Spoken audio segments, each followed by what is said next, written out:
Di antara rimbunan pohon yang menjulang tinggi dan bayangan senja yang mulai merayap, Leo berjalan tertatih-tatih, napasnya memburu putus asa. Kompasnya telah lama kehilangan arah, dan setiap jejak yang ia coba ikuti hanya membawanya lebih dalam ke jantung hutan yang tak kenal ampun. Kepanikan mulai mencengkeram erat saat langit berubah dari jingga ke ungu pekat, menelan sisa-sisa harapan terakhirnya untuk menemukan jalan kembali sebelum malam tiba. Suara-suara hutan yang tadinya menenangkan kini terdengar seperti bisikan ancaman, dan setiap ranting yang patah di bawah kakinya terdengar seperti langkah sesuatu yang mengintai dari kegelapan. Dengan tenaga yang hampir habis, matanya yang lelah menangkap siluet samar di kejauhan, sebuah struktur kayu yang berdiri sendirian di tengah belantara, seolah menunggunya. Dengan sisa kekuatan yang ada, Leo menghampiri bangunan itu, sebuah kabin tua yang tampak telah ditinggalkan oleh waktu.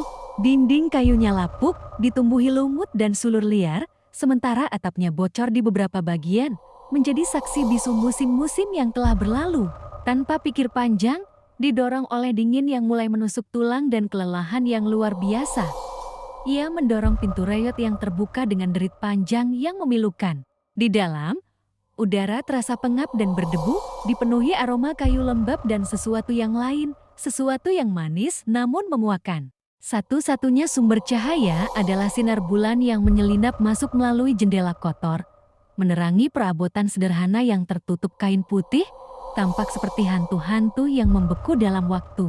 Di atas sebuah meja kecil di sudut ruangan, ia menemukan sebuah buku harian bersampul kulit yang sudah usang. Tangannya yang gemetar membuka halaman pertama, dan ia mulai membaca kisah tragis penghuni sebelumnya tentang kesepian, kegilaan, dan sebuah entitas yang tak pernah membiarkan siapapun pergi.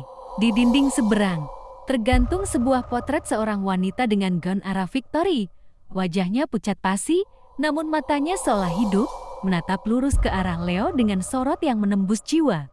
Malam semakin larut, dan suara-suara aneh mulai terdengar dari seluruh penjuru kabin. Pintu berderit sendiri, lantai di atas berderak seolah ada yang berjalan, dan bisikan-bisikan lirih terdengar tepat di telinganya, mengucapkan namanya. Jantung Leo berdebar kencang, setiap sarafnya menegang. Tiba-tiba, suhu di dalam ruangan anjlok drastis, dan napasnya mulai terlihat seperti kabut di udara.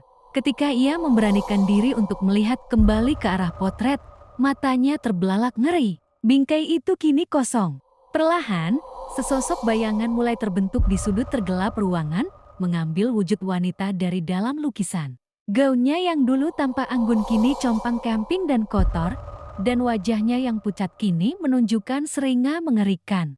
Dengan suara yang bergema dari dunia lain, ia mulai menceritakan sejarah kelam kabin itu, tentang bagaimana ia dihianati dan dibiarkan mati di sana, dan bagaimana arwahnya terikat untuk selamanya, mencari teman untuk menemaninya dalam keabadian yang dingin. Wanita itu melayang mendekat, matanya yang kosong menatap lurus ke dalam mata Leo yang dipenuhi teror. Ia mengulurkan tangannya yang dingin dan pucat, menyentuh pipi Leo yang gemetar.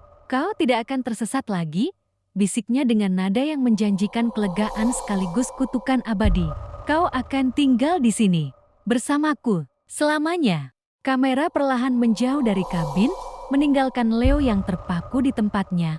Sementara tawa dingin wanita itu menggema menembus keheningan malam. Pintu kabin tertutup dengan bantingan keras, mengunci nasib Leo di dalamnya.